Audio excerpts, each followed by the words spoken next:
اعوذ باللہ من الشیطان الرجیم، بسم اللہ الرحمن الرحیم۔ السلام علیکم۔ امید کرتا ہوں کہ آپ سب خیریت سے ہوں گے۔ میں ہوں آپ کا ہوسٹ علی مجتبیٰ اور آپ دیکھ رہے ہیں پیام رمضان، جس میں ہوتی ہے عقائد، اخلاقیات اور شرعی مسائل پر گفتگو۔ اور آج ہمارے ساتھ شریک گفتگو ہیں قبلہ آغا مولانا اسد عباس غفاری صاحب۔ قبلہ السلام علیکم۔ وعلیکم السلام ورحمۃ اللہ۔ میرے سامعین محترم، آج کا ہمارا موضوع ہے فضیلت رمضان۔ رمضان المبارک وہ رحمتوں برکتوں والا مہینہ ہے کہ جس کے بارے میں خود مالک لم جزل نے فرمایا ہے کہ رمضان المبارک میرا مہینہ ہے اور اس کا اجر بھی میں دوں گا۔ اور اسی سلسلے میں ہم قبلہ صاحب سے گفتگو کرتے ہیں۔ قبلہ، جیسا کہ آپ جانتے ہیں کہ آج کا ہمارا موضوع رمضان کی فضیلت ہے، اور اس سلسلے میں قرآن و احادیث کی روشنی میں رمضان کی اہمیت بیان فرمائیں۔ اعوذ باللہ من الشیطان الرجیم، بسم اللہ الرحمن الرحیم۔ الحمد للہ والصلاۃ علی اہلہا، اما بعد فقد قال رسول اللہ صلی اللہ علیہ وآلہ وسلم: ایھا الناس ان ابواب الجنان فی ھذا الشہر مفتحۃ فاسألوا ربکم الا یغلقھا عنکم۔ سب سے پہلے تو پروردگار عالم کا شکر ہے کہ اس نے ہمیں اس مقام پر بیٹھنے کی توفیق عطا فرمائی اور ماہ مبارک رمضان جیسے مہینے کی نعمات سے مستفید ہونے کی توفیق عطا فرمائی۔ یقیناً ماہ مبارک رمضان بہت عظمتوں اور فضیلتوں والا مہینہ ہے کہ جس کے متعلق پیغمبر گرامی اسلام نے بے شمار فضائل جو ہیں وہ بیان فرمائے ہیں، اور پھر فرمایا کہ ایھا الناس۔ اچھا، ایک بات اور بھی ہے کہ پیغمبر گرامی اسلام نے جب ماہ مبارک رمضان کے فضائل بیان فرمائے ہیں تو مسلمانوں کو خطاب نہیں کیا، مومنوں کو خطاب نہیں کیا، بلکہ پوری انسانیت کو خطاب کیا ہے۔ یعنی اس کا مطلب یہ ہے کہ ماہ مبارک رمضان صرف مسلمانوں کے لیے نہیں ہے، صرف مومنوں کے لیے نہیں ہے، بلکہ پوری انسانیت کے لیے آ رہی ہے۔ فرمایا ایھا الناس، اے لوگو، ان ابواب الجنان فی ھذا الشہر مفتحۃ، کہ بے شک یہ وہ مہینہ ہے کہ جس مہینے میں اللہ نے جنت کے دروازوں کو کھول دیا۔ ماشاءاللہ، ماشاءاللہ۔ اب اللہ نے جنت کے دروازوں کو پوری انسانیت پر کھول دیا ہے۔ ایھا الناس، پورے انسان، ہر انسان کے لیے اللہ نے جنت کے دروازوں کو کھول دیا۔ اور اس کے بعد جو اگلا جملہ فرمایا فَاسْأَلُوا رَبَّكُمْ أَلَّا يُغَلِّقَهَا عَنْكُمْ، پس تم اپنے رب سے سوال کرو کہ جنت کے دروازے تم پر بند نہ ہو جائیں۔ اس کا مطلب یہ ہے کہ پوری انسانیت پر کھول دیا ہے، لیکن کچھ لوگ ایسے ہوں گے کہ جن پر جنت کے دروازے بند بھی ہو سکتے ہیں۔ بے شک۔ یہی فرمایا نا کہ پس سوال کرو کہ جنت کے دروازے تم پر بند نہ ہوں۔ اس کا مطلب یہ ہے کہ جنت کے دروازے اگر کھل گئے ہیں تو بند بھی ہو سکتے ہیں۔ اب ان کو اوپن رکھنے کا، کھلے رکھنے کا کیا طریقہ کار ہے؟ فرمایا فَاسْأَلُوا رَبَّكُمْ، تم اپنے رب سے سوال کرو، یعنی اپنے رب سے دعا کرو۔ یہ دعا سوال یہ خود ایک الگ موضوع ہے کہ پروردگار عالم سے توفیق طلب کرو کہ وہ تمہیں ایسے اعمال انجام دینے کی توفیق عطا فرمائے کہ جو تمہارے جنت کے دروازوں کے جو کھلے ہوئے ہیں بند ہونے کا سبب نہ بنے۔ بے شک، بے شک۔ سو فرما رہے ہیں آپ۔ اب جنت کے دروازے، بہت سی روایات میں ایسی چیزیں ہیں کہ جن کو مفتاح الجنہ، جنت کی چابیاں کہا گیا ہے۔ بے شک۔ پیغمبر گرامی اسلام جب مدینہ میں آئے تو آپ جانتے ہیں کہ آپ کے ساتھ مختلف لوگوں نے آ کر مباحثے کیے۔ اہل کتاب سے یہودی بھی آتے تھے، عیسائی بھی آتے تھے، دیگر لوگ بھی آتے تھے، آپ سے آ کر مباحثے کرتے تھے۔ تو اہل کتاب کے ایک گروہ کے ساتھ آپ کا مباحثہ ہو رہا تھا، اور ان میں سے کسی نے پوچھ لیا کہ جنت کی چابی کیا ہے؟ اللہ اکبر۔ اب اہل کتاب آپ جانتے ہیں کہ وہ ہیں کہ جو خدا پر ایمان تو رکھتے ہیں، پیغمبر گرامی اسلام کو اپنا نبی نہیں مانتے تھے، تسلیم نہیں کرتے تھے، خدا پر تو ایمان رکھتے تھے۔ تو کہتے ہیں جنت کی چابی کیا ہے؟ تو آپ نے فرمایا ایک بندے کی زبان پر لا الہ الا اللہ کا جاری ہو جانا جنت کی چابی۔ اللہ اکبر، اللہ اکبر۔ اتنا جواب سننا تھا کہ وہ بندہ جو ہے وہ مسلمان ہو گیا، کلمہ اسلام اس کی زبان پر جاری ہو گیا، مسلمان ہو گیا۔ تو لا الہ الا اللہ جنت کی چابی ہے۔ بالکل، بالکل۔ تو فرما رہے ہیں۔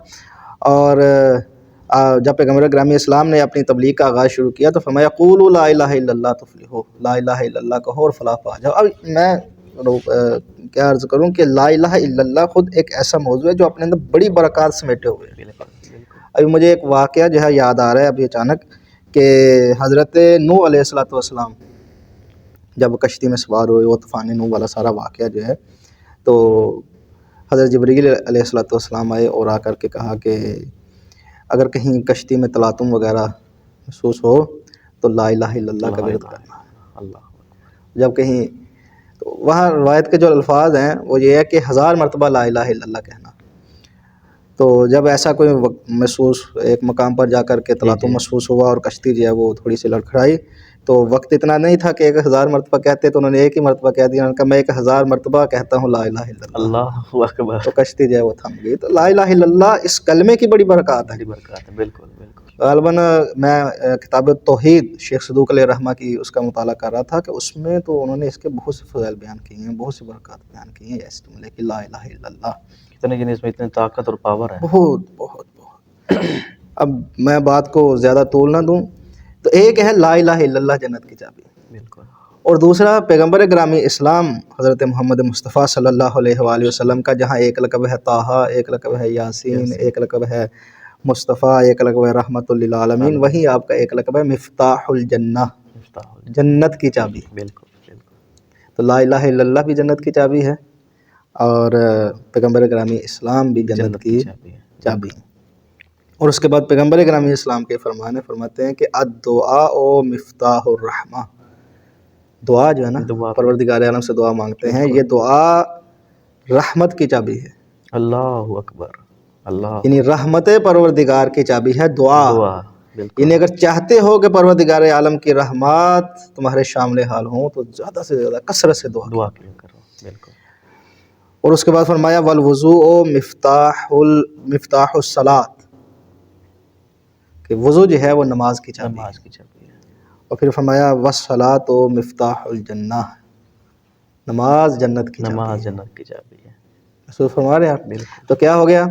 لا الہ الا اللہ جنت کی چابی، اور محمد رسول اللہ جنت کی چابی، یعنی پیغمبر گرامی اسلام پر ایمان، ان کی محبت اور ان کی اطاعت جنت کی چابی، نماز جنت کی چابی۔ اب ایک روایت جو ہے وہ ہے معصوم علیہ السلام ارشاد فرماتے ہیں کہ من اقام فرائض اللہ۔ اب اور کیا چیزیں ہیں جو جنت کی چابی ہیں؟ دیکھیے، فرماتے ہیں من اقام فرائض اللہ واجتنب محارم اللہ، کہ وہ شخص کہ جو اللہ کی طرف سے فرض کی ہوئی چیزوں کو انجام دے، ادا کرے، واجتنب محارم اللہ، اور جو چیزیں اللہ تعالیٰ نے حرام کی ہیں ان سے اجتناب کرے، وَأَحْسَنَ الْوَلَایَةَ لِأَهْلِ بَیْتِ نبی اللہ، اللہ اکبر، اور اللہ کے نبی کے جو اہل بیت ہیں ان کی ولایت کو اچھا مانے، اچھا سمجھے۔ اور اس کے بعد جو جملہ ہے نا لطف لیجئے گا، فرمایا وَتَبَرَّأَ مِنْ أَعْدَاءِ اللَّهِ عَزَّ وَجَلَّ، اور جو اللہ کے دشمنوں پر تبرہ کرے، اللہ اکبر، تبرہ یعنی اظہار برات کرے، بیزاری کرے، کن سے؟ من اعداء اللہ عز وجل، اللہ کے دشمنوں سے۔ کون ہے اللہ کے دشمن؟ آپ کو یاد ہوگا جب فرمایا کہ من کنت مولاہ فہذا علی المولا، فرمایا اللہم وال من والاہ وعاد من عاداہ، جو ان سے محبت رکھے تو اس سے محبت کر، جو ان سے دشمنی رکھے تو ان سے دشمنی کر۔ یعنی آل محمد کا جو دشمن ہے وہ خدا کا دشمن ہے، اور آل محمد کے دشمن سے خدا کے دشمن پر تبرہ کرنا بھی ضروری ہے۔ اور یہ فرمایا کہ جو شخص فرائض کو انجام دیتا ہے، محارم سے اجتناب کرتا ہے، اور اہل بیت کی ولایت کو اچھا سمجھتا ہے، اور اللہ کے دشمنوں پر تبرہ کرتا ہے، فَلْيَدْخُلْ مِنْ أَيِّ أَبْوَابِ الْجَنَّةِ الثَّمَانِيَةِ شَاءَ، وہ جنت کے 8 دروازوں میں سے جس دروازے سے داخل ہونا چاہتا ہے ہو سکتا ہے۔ بالکل بالکل، جنت کے 8 دروازے جس میں سے وہ چاہتا ہے کہ داخل ہو، 8 کے 8 دروازوں میں سے وہ داخل ہو سکتا ہے، شاء جس سے چاہے، بالکل ٹھیک ہے جی۔ تو یہ اہل بیت کی محبت بھی جنت کی چابی ہے، بالکل۔ ایک اور روایت ہے، فرمایا کہ وہ پیغمبر گرامی اسلام سے ہے، فرماتے ہیں کہ من اسبغ وضوءہ واحسن صلاتہ، کہ جس نے اپنا وضو مکمل کیا اور اپنی نماز کو یعنی پورا انجام دیا، اچھے طریقے سے انجام دیا، وادى زکاتہ، زکوٰۃ کو ادا کیا، وکف غضبہ۔ اب یہ ہر ایک جو ہے وہ اپنی جگہ پر ایک مستقل موضوع ہے، نماز، زکوٰۃ، وضو اور کف غضبہ، اپنے غصے کو روک لینا، کنٹرول کر لینا، یہ بھی ایک موضوع ہے۔ وَسَجَنَ لِسَانَهُ، اور اپنی زبان کو روک لے، زمان کرو، اپنی زبان کو قید رکھے، اپنی زبان کو کنٹرول میں رکھے۔ اور اس کے بعد فرمایا وَاسْتَغْفِرَ لِذَنبِهِ، اور کیا کرے، اور استغفار کرے اپنے گناہوں کا۔ اللہ، یعنی انسان گناہ گار ہے، گناہ ہو سکتے ہیں، بالکل بالکل، اگر کہیں گناہ ہو جائے تو اپنے گناہوں پر اکڑا نہ رہے بلکہ استغفار استغفار طلب کرے کرے۔ پروردگار عالم سے۔ اور وَأَدَّى النَّصِيحَةَ لِأَهْلِ بَيْتِ نَبِيِّهِ، اور پیغمبر اکرام اسلام کے جو اہل بیت ہیں ان کے لیے خیر خواہی رکھے۔ خیر خیر رکھے۔ اس کے بعد جو جملہ ہے بہت خوبصورت ہے، فرماتے ہیں فَقَدِ اسْتَكْمَلَ حَقَائِقَ الْإِيمَانِ، تو یہ ایسا شخص ہے کہ جس نے ایمان کی حقیقتوں کو مکمل کر لیا، مکمل کر لے، بالکل بالکل، جس نے ایمان کی حقیقتوں کو مکمل کر لیا ہے۔ وَأَبْوَابُ الْجَنَّةِ مُفَتَّحَةٌ لَهُ، اور یہ وہ شخص ہے کہ جس کے اوپر جنت کے دروازوں کو کھول دیا کھول دی جائے گا، بالکل، بے شک بے شک، تو اہل بیت کی محبت جو ہے وہ جنت کی چابی۔ چابی۔ اب یہ ایک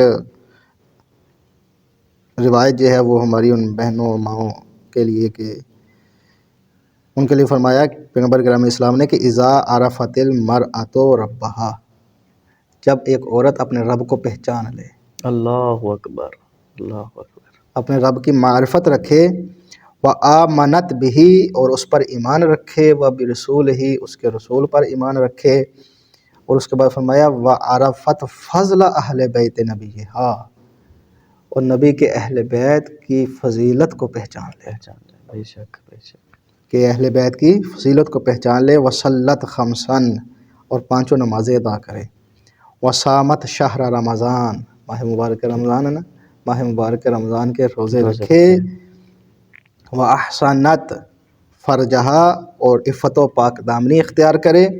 وَأَطَاعَتْ زَوْجَہا، اور اپنے شوہر کی اطاعت کرے۔ اطاعت کرے، بے شک، ایسی جو عورت ہے، تو ایک شاء وہاں فرمایا تھا، اب یہاں کیا فرماتے ہیں، دخلت من ای ابواب الجنت شاءت، یہ جنت کے جس دروازے سے چاہے داخل ہو سکتے ہیں، بے شک بے شک، یہ جنت کے جس دروازے سے چاہے داخل ہو سکتی ہے۔ تو یہاں بھی اہل بیت کی محبت جو ہے وہ جنت کی چابی ہے، چابی بالکل۔ ہے۔ اور اس کے بعد ایک آخری روایت جو ہے وہ میں بیان کروں تاکہ ہماری گفتگو جو ہے وہ طویل نہ ہو جائے۔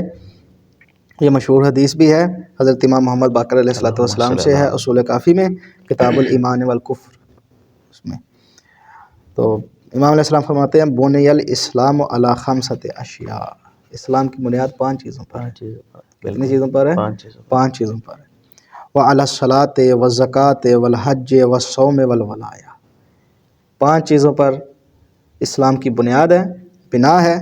ان میں سے پہلی کیا ہے؟ نماز، دوسری ہے زکوٰۃ، تیسری ہے حج، چوتھی ہے روزہ، یہی ماہ مبارک رمضان کی۔ اور پھر فرمایا والولایہ، ولایہ اور اہل بیت علیہ السلام کی ولایت جو ہے یہ بنیاد اسلام ہے، ارکان اسلام ہے۔